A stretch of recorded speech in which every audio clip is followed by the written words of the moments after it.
Hi,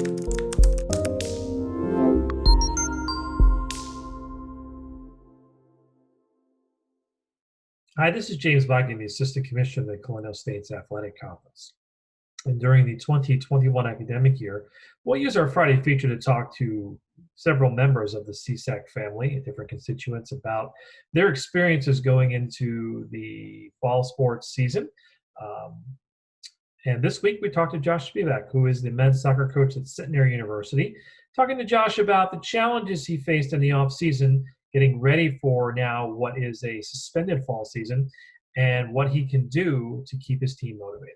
Well, Josh, the first question, like I said, I wanted to expand on your article that you did on your website about the new normal.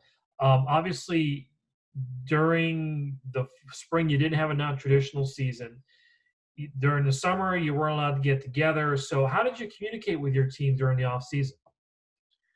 A lot was the Zoom fashion that we're on right now, but a lot of communication via text, calling, checking in on guys, making sure that um, everybody is mentally okay, and still pushing towards the goal. Obviously, we still had the season at that time to look forward to for the fall, which I think the guys seeing that was still an option, and seeing the sport, even if it's just the spring, be taken away from them, they were pushing even harder to make sure that they were ready to go.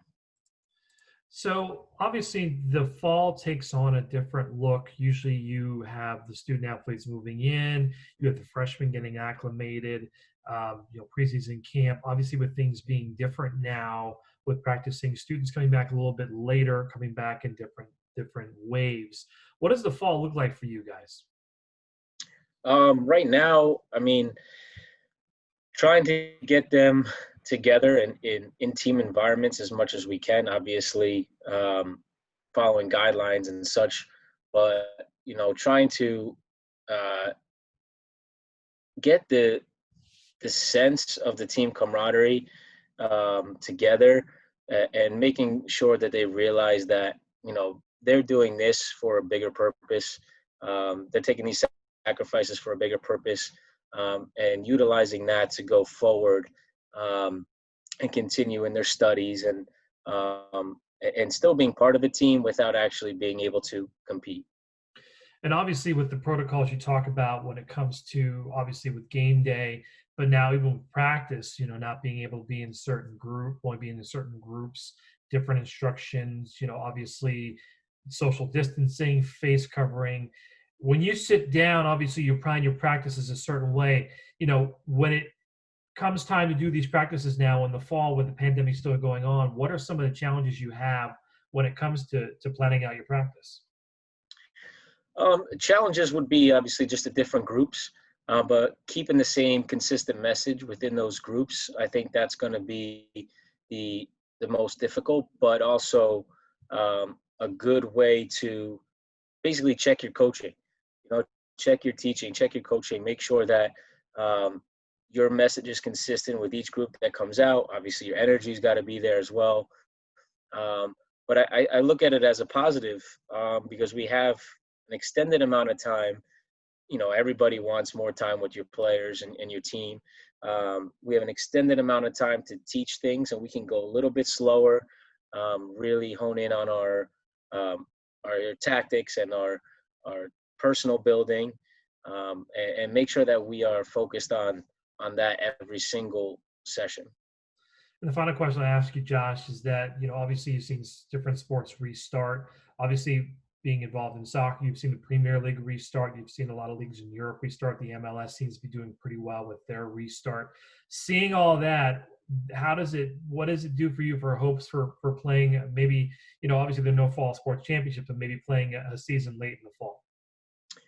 Yeah, I mean, I think that all our guys can, and all schools can look at what they're doing and see how much emphasis they're putting on getting back onto the field. Like you said, in Europe and in the MLS, they made sacrifices to make sure that they are focusing on the sport. I know you could talk about the bubble, but that's going to be tough to do. But making sure that these guys realize, yes, they're college athletes and they have their college lifestyle, but there's going to have to be sacrifices that are made to make sure that everybody is working together, following the proper protocols and guidelines to get yourself back on the field. That's the end goal. You know, a lot of times we take this stuff for granted, and now that it's taken away from us, you know, I know you guys had a very tough decision. You got to go with what is right and what is correct. But now they need to realize that it can be done, but it has to be done the right way, and we have to take it one step at a time. And I think looking at those and being able to see professional organizations do it, um, there's a light at the end of the tunnel, and we need to make sure that we see that and comply with everything that needs to be done.